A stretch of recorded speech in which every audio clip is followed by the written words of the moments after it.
We're all familiar with titles like Father of the Nation or Founder of the State, but the term Father of History feels a bit unusual, doesn't it? Yet, it's true. Herodotus is called the father of history because he was the first to treat history as a subject of investigation and divide it into sections based on geography. Let's dive into the life of this fascinating figure.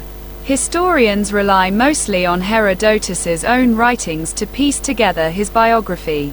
He was born around 484 BCE in Halicarnassus, an ancient city in what's now Turkey, which was then part of the Persian Empire. Herodotus came from a prominent family. His parents, Lixes and Dryo, were both from noble backgrounds. It's believed that his family was exiled to the island of Samos after being accused of participating in a rebellion against the local ruler, Ligdames. This exile meant Herodotus spent much of his childhood in Samos, and he often expressed affection for the island in his writings. Herodotus wrote in Ionic Greek, a dialect he likely picked up during his time in Samos. He was a born traveler, spending most of his life exploring the world. His travels and first-hand experiences shaped his understanding of history and geography. Though it's unclear when he first visited Athens, he spent considerable time there, completing much of his work before moving to Thurii in southern Italy to finish it. Herodotus's adventures took him far and wide. He traveled through the Sea of Marmara, the Bosporus, and the Black Sea, reaching places like Susa in the Persian Empire and Babylon. He also made several trips to the coastal regions of modern-day Turkey and explored Egypt, Libya, and even parts of Greece. His writings are full of vivid descriptions of places like Cyrene, modern Libya, known for its sculptures and statues. Back then, people believed the Earth was a flat, circular disk surrounded by water. Herodotus challenged this idea, comparing the Earth to a flat plate with the Sun traveling in a semicircle across it. He studied at the Pythagorean school of philosophy, which inspired his ideas about the balance between land and water. While his descriptions of the Nile and Danube rivers were often wrong, he made notable observations, like identifying the Danube as Europe's longest river, though he didn't know about the Volga.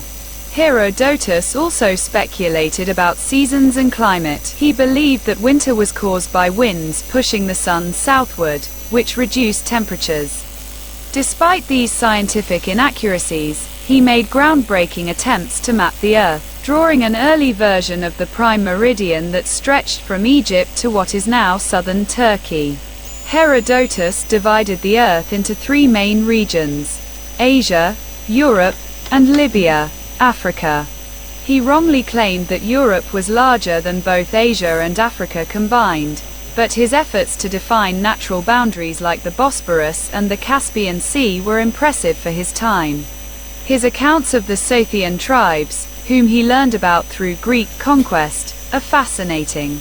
He grouped them based on lifestyle and geography, mentioning tribes like the Nuri, Androphagi, and Melanchleni. Herodotus's knowledge of Asia was mostly centered on the Persian Empire, but he also wrote about trade routes, rivers like the Tigris and Euphrates, and the Royal Road, a 1,350-mile highway with rest stops. He also described India's rich trade in cotton and bamboo and Africa's Nile Delta, formed by river deposits. One of his most striking descriptions is of Ethiopia, where he admired the people for their height, beauty, and long lifespans. He even claimed gold was so common there that it was used for prisoners' chains. Herodotus's most famous work, the Histories, remains a cornerstone of historical writing. Though he made plenty of mistakes, his groundbreaking efforts to document the world around him earned him the well-deserved title of the Father of History.